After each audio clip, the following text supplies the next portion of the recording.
More breaking news update coming in. It's a massive setback for the Mamata Banerjee government in the teachers recruitment scam.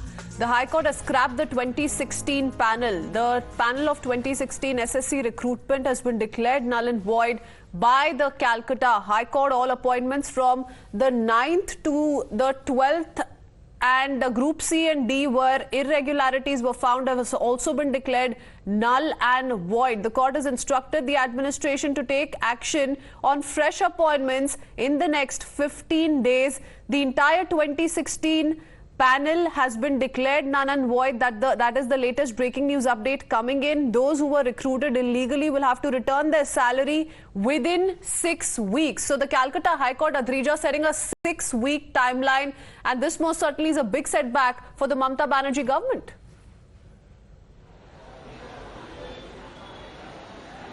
Well, absolutely. You see, today the Calcutta High Court has pronounced the order, and it has said that, all the appointments that were made by the 2016 panel will be cancelled and will be declared null and void, and therefore, all these people who were appointed will now, their appointment will be cancelled.